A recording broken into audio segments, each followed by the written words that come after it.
Hey fellas, welcome to another exciting series here at Prime Auto Works headquarters. And I'm going to be building Meng's 1/48 scale FA-18E. Now this kit was sent to me by a viewer who wishes to remain anonymous. So I want to thank him for sending me this. I really appreciate it. I've never built this kit before. And my only experience with Meng is I built a couple of Meng Comets. And I think I built, was it F-35, a Meng kit? So I'm not real versed in their kits, but supposedly this is a pretty good kit. I don't know, but I've got to call into my buddy Darren who has built it and ask him if there's anything I need to look out for. And I think Will Pattison has built it or is building it, and I think he has a review that I need to watch as well. So, but this episode is mainly going to cover dealing with the clear parts, and this is geared towards some of the guys that have just gotten back into the hobby after being absent for a while, and that are kind of scared to deal with clear parts. Now this kit has a seam line that runs right down the middle of the canopy. Now it's already taken care of, and I got fingerprints on this, so it's, you know, kind of nasty looking. But I show you how I remove the clear parts from the sprue, because this clear stuff is pretty brittle and it cracks pretty easily if you try to remove it the way you would normally remove a part from a sprue tree. So I show you how I do that, and then show you how I tackle removing the seam line. And I do that, the seam line removal is like all one shot, so you can see how quickly it's done. It takes me about 20 minutes to remove it and get the canopy nice and polished up. And no stopping and starting. There's no magic behind the scenes. So you get to see removal from start to finish, and hopefully that will help some of you guys out. So that's all this first video is, and then we'll delve into the building the rest of the kit. It actually seems like it's going together pretty well. So in separate videos. So enjoy. Okay, so one thing that I like to do when I get a kit is I'll get the clear parts off the sprues, because those are always one of the more difficult things to deal with. And one of the issues with this kit that I've read is it's got a seam line, noticeable seam line right along the top. And a lot of kits have this. The Tamiya F-14 has it, and you know, it's something that a lot of new modelers are really afraid of, but it's really not that big of a deal to take care of. A lot of people get squeamish around clear parts. Now, what I'm going to show you here, and this is mainly for the new guys into modeling. Now, typically what you would do with a plastic part is you just take your nippers and you'd come along and clip it. Now, a lot of times I'm lazy and that's what I do. But there's an old school way of doing this so you don't crack the actual clear part. Now I could probably come here and snip this and not have that big of an issue. But let me show you a little trick that a lot of the old school modelers like to use with clear parts. So to get them off the sprue, what I like to do is I'll take a candle and I'll light it up with my little lighter here. So I get a candle going. Now I'm going to take an X-Acto blade and I'm going to heat it up. You really do have to kind of be careful with this, because you can definitely still harm the plastic, but if you do it correctly, you're not going to get any cracking on the actual clear part. So I'm just going to heat my X-Acto blade up really well. Move this back so I don't melt my plastic part. Okay, and I'm just going to come in here and slice that off. Okay, so now I put no stress on the clear plastic at all, because I've got this hot blade that's gonna just cut through and melt this plastic. And again, you gotta really be careful not to touch the hot knife to the actual clear part that you wanna keep, because then you're in for some problems. Okay, just like so. All right, and now I can come in here with a nail file, and I can slowly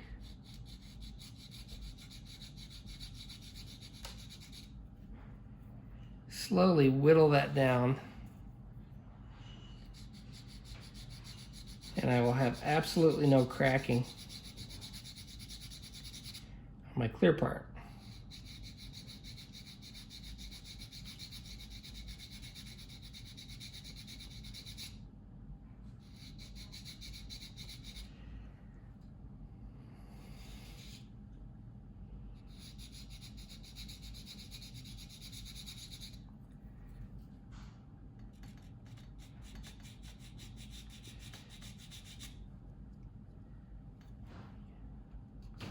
And it does take a little bit longer to do it this way. I mean, obviously I'm doing it real time, so it's not like it's that time consuming, you can see that. But it does take a little bit longer than just taking your nippers and snipping it off.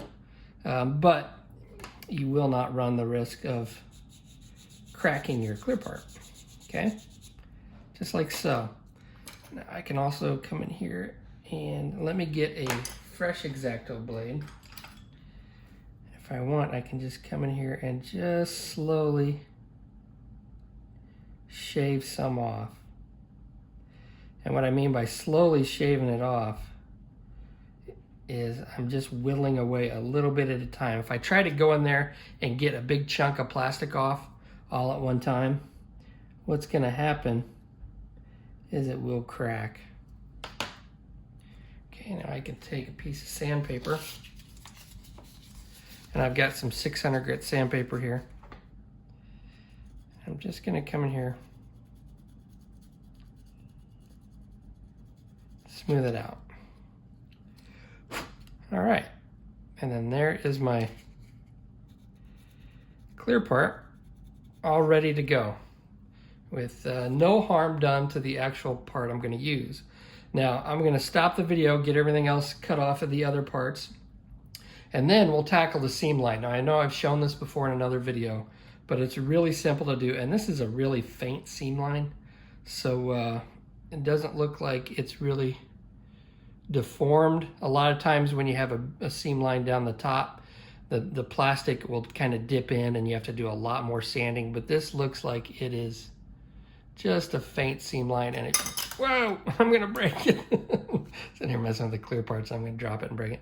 But this should be pretty easy to take care of. So pause the video and we'll be right back. Okay, so what I'm gonna do to take care of this seam is I'm gonna get an X-Acto knife.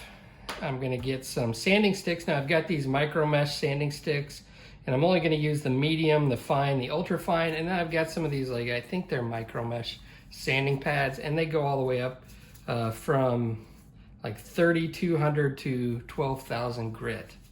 I've got some water. Once I'm done with the sanding, then I'm gonna come in with some rubbing compound. This is just regular car rubbing compound, and then some polishing compound, and then finally some of this Maguire's plastic polish. And this is all stuff that I got at Walmart. And then I've got a Dremel tool with some of these buffing wheels, okay? And you do have to be careful with the Dremel tool, and we'll cover that here in a minute. So what I'm just gonna do is I'm gonna take my X-Acto blade, and I'm gonna come along, and I'm just gonna try to scratch off that seam line. So I'm just gonna try to scrape that off. And this is also important that you get where the metal frame's gonna be with your X-Acto blade, because we're gonna tape that off here in a minute.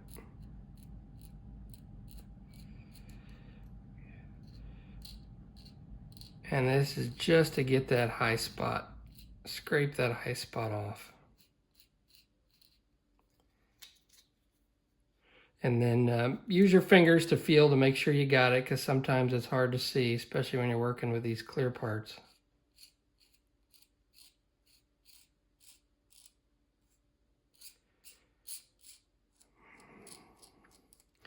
And don't be afraid to sand clear parts. I know a lot of people are just afraid to sand them. Don't be afraid to sand them. You can fix a lot of stuff with clear parts that you wouldn't, that may look a little daunting at the beginning, but if you've watched my Harrier build, they had the deck cord molded into the inside of that canopy on that kit. And I went in with a Dremel tool and a diamond burr bit and totally obliterated that molded in deck cord and sanded it, and it turned out pretty good. All right, okay. Now what I'm gonna do, make sure I got this little part right here. So now what I'm going to do, I'm just going to take some tape and I'm going to cover up where the metal framing on the canopy is going to be, just so I don't sand away that demarcation between the frame and the clear canopy. Okay, because I am going to do some sanding here.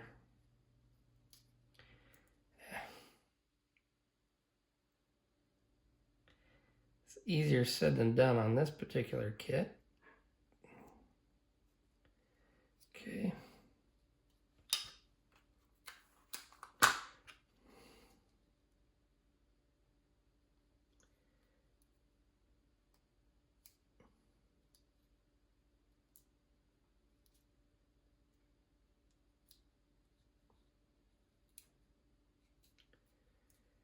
All right, okay. Now what I'm going to do is I'm going to take my medium grit. I'm going to just get a little bit of water and put it on here. I want to do everything wet if I can.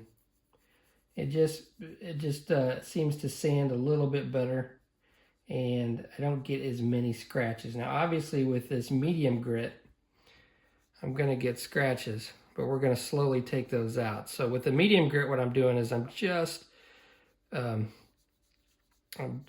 just making sure that seam line is all the way down, so we have no seam line, and all we're left is the scratches from sanding it away. So it should be all nice and level. So right now the seam line should actually be gone, but we'll double check. And we'll check with the light, and it looks like I need to sand. I don't know if the camera's going to pick it up, but there's definitely a little bit of a high spot right there. So we'll just continue sanding with this medium grit to make sure we get that all uniform. And I'm not pressing real hard. I'm not coming in here and putting a lot of pressure. I'm letting the sanding stick do the work.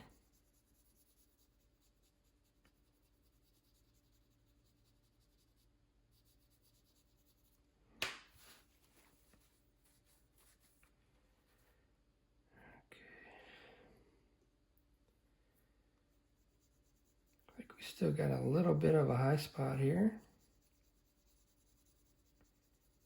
Now, a lot of people like to dip their canopies in future. I do not like doing that.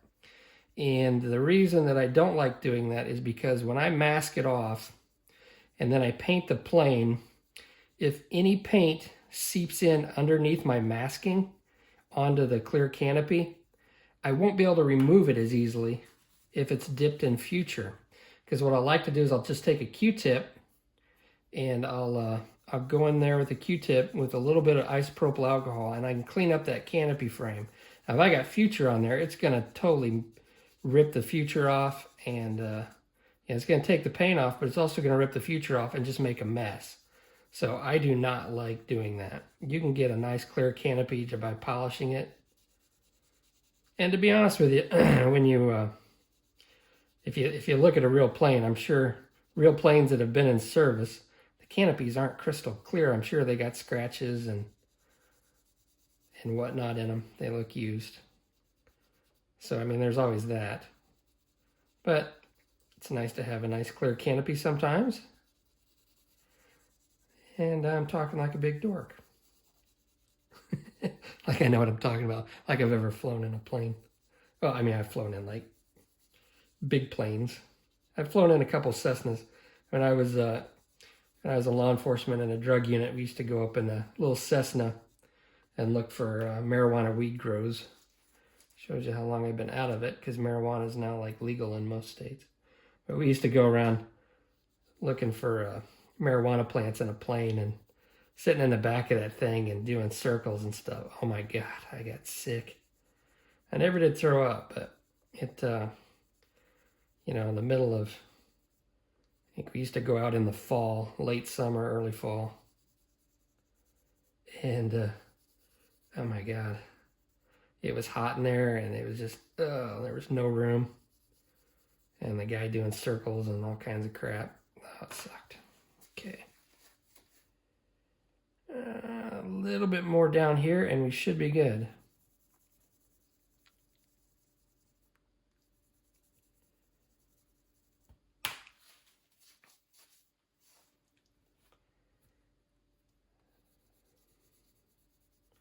Yeah, I don't know if the camera's picking it up, but there you can definitely see when you hold it up to the light if it's all flush, if I've got the everything, if I've got the seam line totally removed. I can see just a little bit more up here. And some of this may get taken care of too while, you know, with the next steps, but I like to get it all done with my rough sanding with this medium grit first. Okay.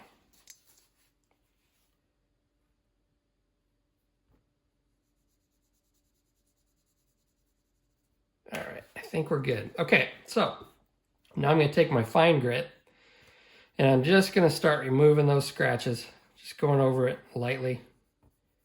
And I'm just going to work my way up to these sanding sponges, or these sanding pads here, and try to get as much of the scratches out as possible with the sanding sticks and wet sanding and the sanding pads and wet sanding before I go on to the polishing compounds. Now, when you go in to start using polishing compounds that aren't meant for plastic kits, like this stuff, you might want to check on a spare canopy you have just to make sure it doesn't harm it.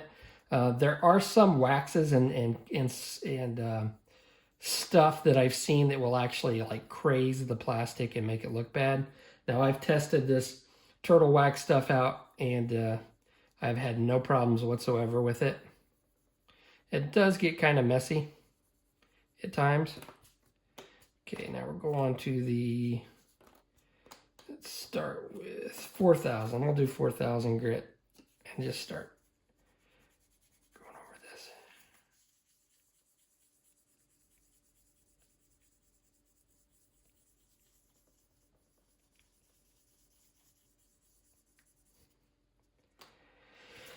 All right, 6,000 grit.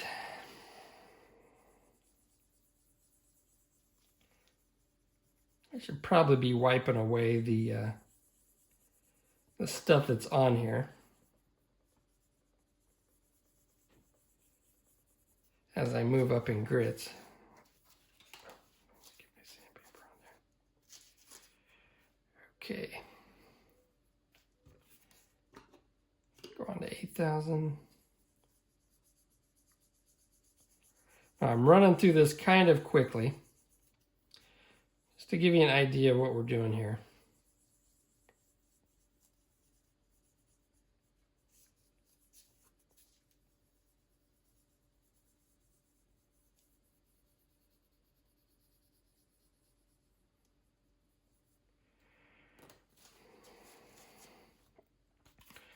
All right, 12,000.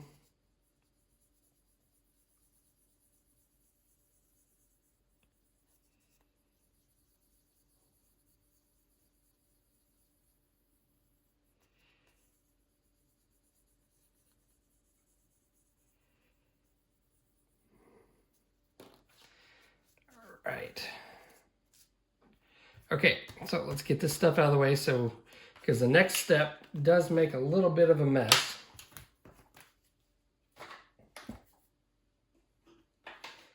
All right, so I'm going to take my Dremel tool, and this is just a cheap one that I got at Walmart. Rechargeable one, and I'm always going to use the low setting. You do not want to use a high setting, especially with a stiff pad like this is a stiff one. I've got these ones that are nice and fluffy, which I'm going to use for subsequent rounds here. But for the rubbing compound, I do like to use this one. Okay, but you do have to be careful with it. Okay, so what I'm going to do is I'm just going to take some of this rubbing compound, this brown stuff. I'm going to put it on here. And this is going to remove a lot of the scratches that I got with the other stuff, okay? probably remove my tape by now. And I'm just gonna go over it just like this, and I'm gonna keep moving. Got it on the low setting. And you also got to be careful, because if it grabs onto the edge, it'll flick your part out of your hand. And throw it across the room. Constantly keep moving. I don't have a lot of pressure. If you stay on one spot with this, it's going to melt your plastic and put a big divot in it.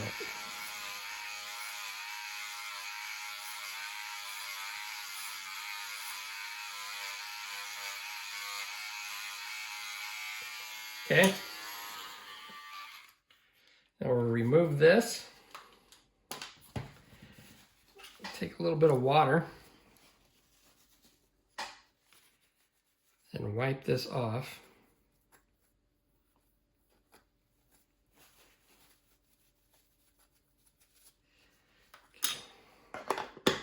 Now, if you get this, go through all these steps and you can still see some scratches, you can just repeat it.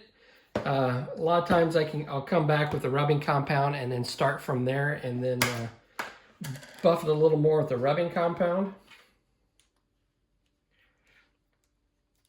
And then just repeat the steps from there, and usually that takes care of it. Okay, now I've got the polishing compound out.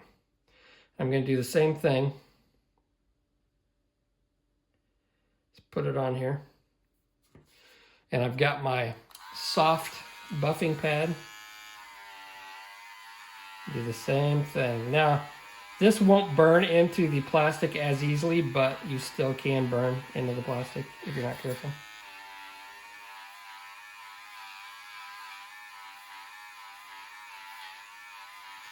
Get a little bit more on here.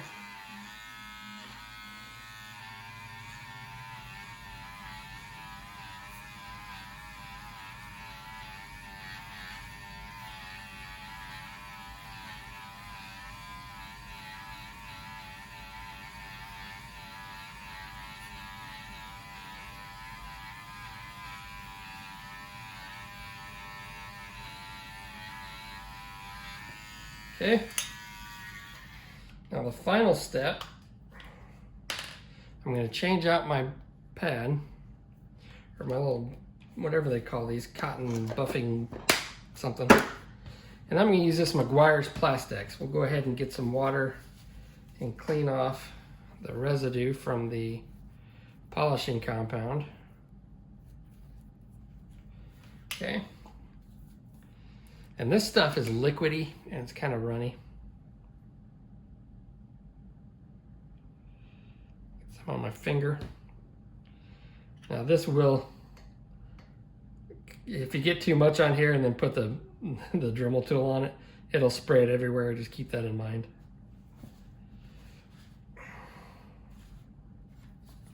Okay, again, low setting. And watch it spray everywhere. And I'm just going to do this until I get it all polished up. And then we should be good to go.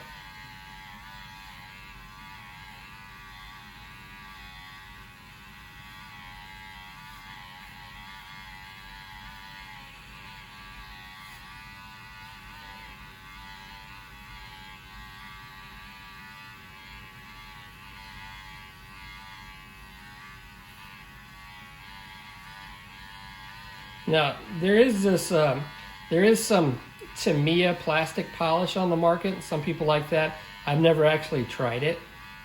Like I said, I got all this stuff at my local Walmart, so I didn't have to order it from anywhere. And this will last me forever. I know the Tamiya stuff comes in a little tube. And so, you know, this stuff you can get at your local Walmart. And it will last you for probably as long as I'm modeling.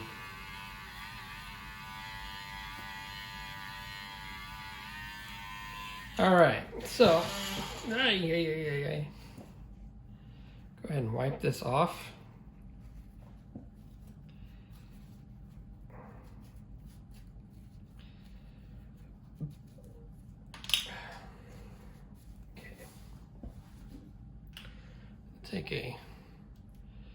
I keep these sunglass cleaning cloths around for cleaning off my canopies. Now this I may have to run through and do some more buffing, but just a quick run through of how I do this, and we'll check and see what it looks like.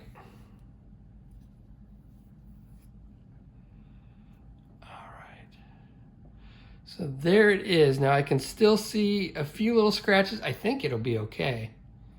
If I'm being honest, I may not actually mess with this. Now if I look real close, I can see a few little scratches there. But I don't know that you'll notice. Looks pretty good to me. So there it is with the seam line removed, and that's all it took. So I didn't stop the video at all, and looks like it's about 20 minutes to take care of this seam line on here. So I hope that helps some of you guys out, and this will probably be just a separate video for you guys, and then we'll continue with more videos on putting this Meng FA-18 that I'm probably going to do in Top Gun markings. Yay! So thanks for watching, and catch you later.